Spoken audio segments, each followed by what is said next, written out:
चीज़ें लगेगी, जैसे कि हो सकता है कुछ ह्यूमंस हैं या टेक्नोलॉजी है या एलिमेंट्स हैं, वो सारे उसका स्पेंड कर दिया।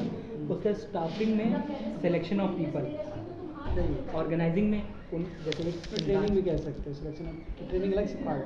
नहीं यही किया जो किया था वही बता रहा हूँ। ऑर्गेनाइजिंग में डाल दिया कि जैसे कि कोई एक व्यक्ति है वो इस फील्ड में अच्छा है, अगला व्यक्ति इस फील्ड में अच्छा है, तो उन्हें हम एक ऑर्गेनाइज करके एक ग्रुप्स में डिवाइड करके उनसे ज़्यादा से ज़्यादा पोटेंशियल वर्क निकाल सकते हैं। अच्छा। और कंट्रोलिंग में उनको कंट्रोल करना कि भाई ये नहीं करना है, हमारा एम ये है, इसकी तरफ बढ़ो, और जो वेस्ट ऑफ टाइम है और ये वेस्ट ऑफ टाइम और जो गोल, हाँ, उस पर ध्यान दो।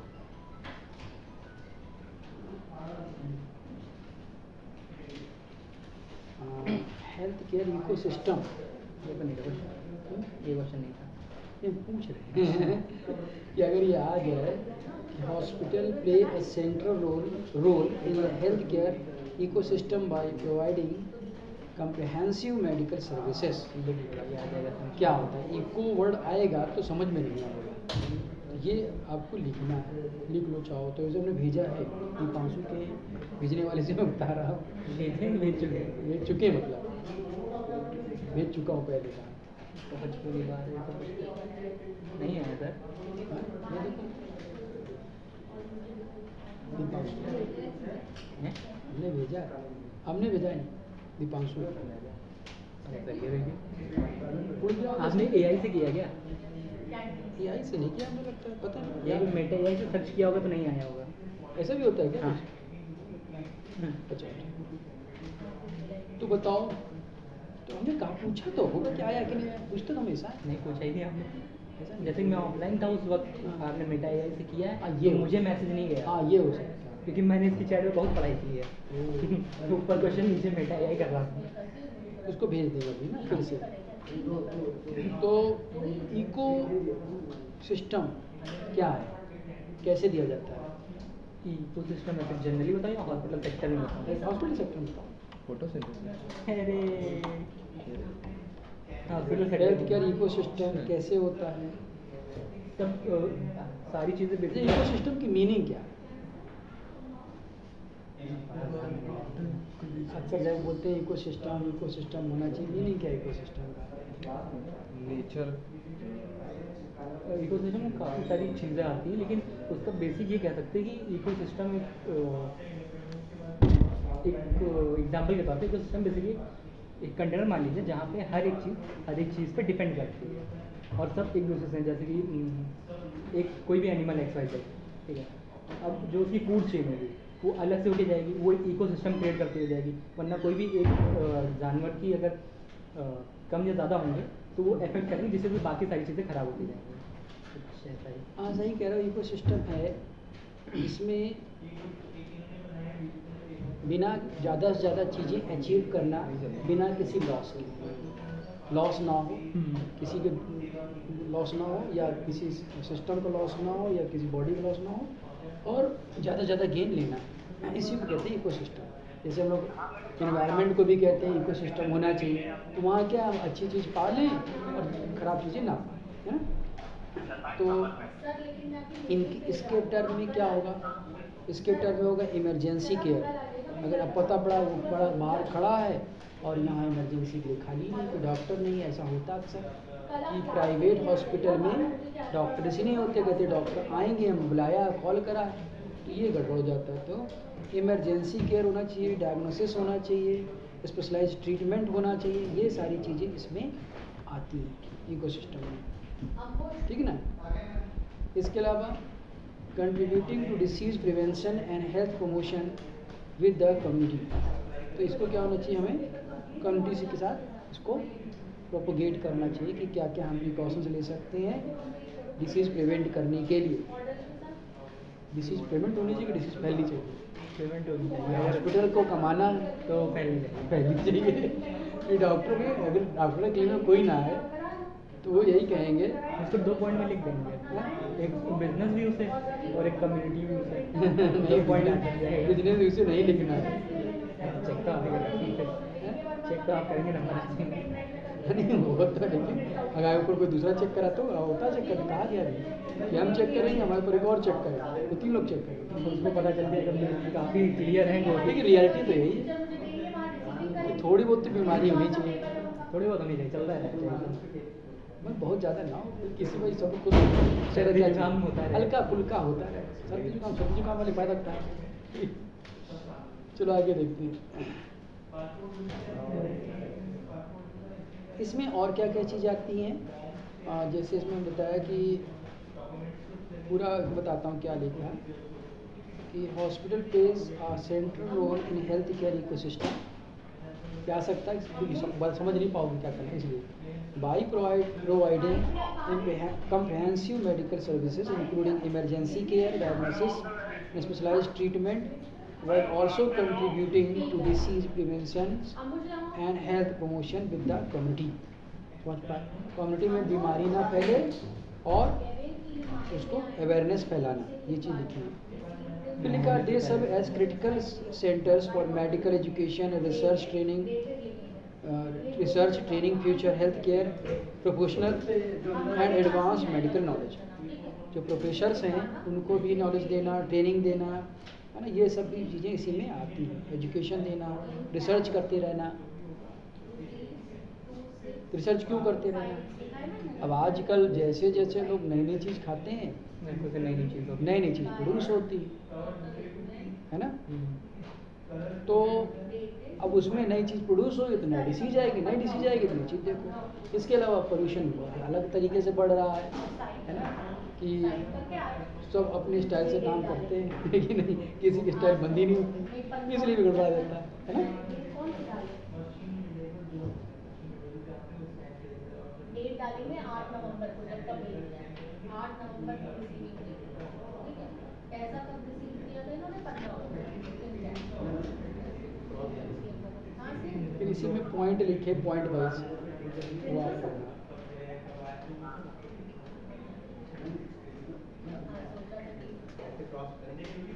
क्रॉस क्यों करेंगे? यहाँ लिखेंगे, यहाँ छोटा छोटा लिखेंगे, रिसीव दिन क्या है, स्टेपल करना। कितने तरह के पेशेंट होते हैं? वहाँ कैंटीन से वो मिल जाएगा टेप और वो क्या कहते हैं, एग्जाम्पल। हाँ, जो चले वो अपना लेके स्टेपल स्टेपल करके अब एक क्रिटिकल हो जाएगा, एक नॉर्मल हो जाएगा, एक सीवियर हो जाएगा। ये जनरल बताओ, जनरल में क्या है? अच्छा, सर्विसेज कितने टाइप की होती है पेशेंट के लिए? तो डायग्नोस्टिक होगा, एक सर्जरी होगा। इन टर्म ऑफ प्लेस बताओ।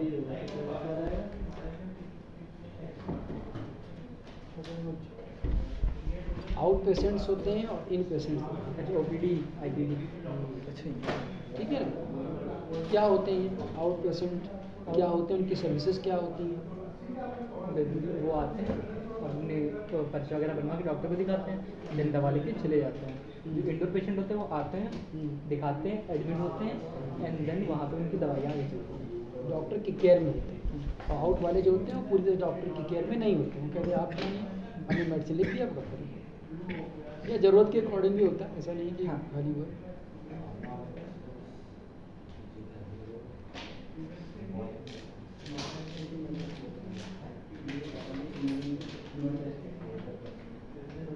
एडमिनिस्ट्रेटिव सर्विसेज क्या क्या है? क्या क्या एडमिनिस्ट्रेटिव सर्विसेज हो सकती हैं?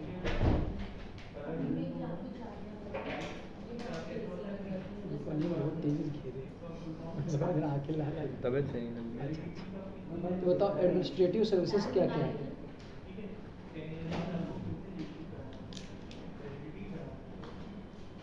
उनका है मेडिकल रिकॉर्ड को रखना, हॉस्पिटल में इन्फेक्शन ना हो उसको रोकना, और मटेरियल मैनेजमेंट करना जितना भी है, मार्केटिंग ऑफ हेल्थ सर्विसेज यानी कि जो भी हेल्थ सर्विस की मार्केटिंग करना, और हॉस्पिटल सर्विस को और इन्हेंस करना, बढ़ाते रहना। ये सारी चीज़ें इसमें आती हैं। ये रोल किसका है? ये रोल है एडमिनिस्ट्रेटिव या एडमिनिस्ट्रेशन का, है ना। एडमिनिस्ट्रेटिव सर्विसेज में ये सब चीज़ें आती हैं। 6 फंक्शंस बता सकते हो हॉस्पिटल ऑर्गेनाइजेशन में? क्या क्या चीज़ होती मतलब हॉस्पिटल? 6 चीज़ें बताओ। हॉस्पिटल के अंदर सर ये कोई नई यूनिट चल रही है क्या? हैं? दूसरी यूनिट चल रही है क्या सर कोई? तो वही तो है, तो भाई ये सब एक ही में, अब सब एक ही सब में। एक ही चीज़ तो घुमा फिरा के इसको छोड़ देना उसको, कोई हॉस्पिटल में क्या अंदर क्या नहीं चीज़ें जाता होती है। हॉस्पिटल में क्या अच्छी चीज़ें होती हैं, एक बताइए। हाँ? पेशेंट एक मर बताइए। अरे जैसे पेशेंट मर गया। पेशेंट का रिकॉर्ड रखना पहले ही होता है, रिकॉर्ड कीपिंग, डॉक्टर का रिकॉर्ड रखना दूसरा होता है, सैलरी, बेड का डॉक्टर का सही बात है डॉक्टर, और बेड सीट्स होती हैं उनका रख रखाव करना अलग होता है, टूल्स अलग होते हैं। फार्मेसी इन्वेंट्री हो गई। हाँ, ये सब चीज़ें होती हैं। देखो क्या क्या आप सब बेंच में लिखा है, लॉन्ड्री सर्विसेज पहले होगा, ठीक है ना? क्या मिलते हैं? क्या हुआ इसको कान में बताने लगे तो अगला देखो क्या होता है, लॉन्ड्री सर्विसेज होता है, हॉस्पिटल वेस्ट जो होते हैं उनको हटाना होता है, पब्लिक रिलेशनशिप होता है हॉस्पिटल में, ethical and legal aspects of hospital administration होते हैं, एथिकल काम करना चाहिए, डिसास्टर मैनेजमेंट होना चाहिए, समझ पा रहे हैं मेरी बात को की, और क्वालिटी एश्योरेंस, ये सब चीज़ें होनी चाहिए। अभी क्वालिटी नहीं होगी। मैं तो ये सारे पॉइंट बहुत बड़ा बड़ा देख रहा हूँ। बात देखो, उसको याद कर लो पॉइंट है, लेकिन पहले जब भी किसी के बारे में लिखना हो डिटेल उसमें चले जाओ सोचते हुए। किसी ने तो कहानी लिखी है। हैं? किसी ने कहा है कि इनकी बात कर रहे हो क्या, दीपांशु की है? चलो अच्छा अगला बताओ। नर्सेस एक वाइटल रोल करते हैं हॉस्पिटल में, इम्पोर्टेंट रोल, क्या क्या रोल है उनके, रोल के नाम बताओ रीडिंग वाइज। सबसे पहला है क्लिनिकल रोल, क्लिनिक से रिलेटेड काम करेंगे। लीडरशिप रोल भी हो सकता है, अगर कोई नर्स हेड है किसी तो उसका काम हो सकता है।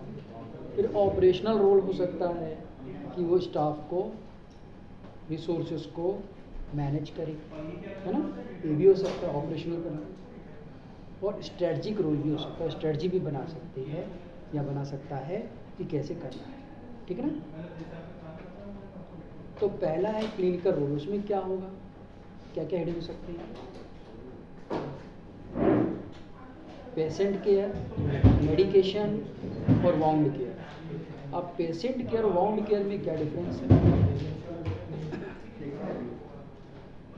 पेशेंट केयर मतलब इसको ऐसा डिवाइड कर दो, पेशेंट केयर है पेशेंट का सेटिस्फैक्शन और उसकी मतलब, एंड वुंड केयर में जैसे जो पेशेंट को चोट लगी, जहाँ भी चोट लगी उसको क्लीन करना, उसे उस पर मेडिसिन अप्लाई करना, उसको दवा देते रहना, इंजेक्शन लगाना, लगातार जुटे रहना कह सकते हो, वो होगा डायरेक्ट पेशेंट केयर।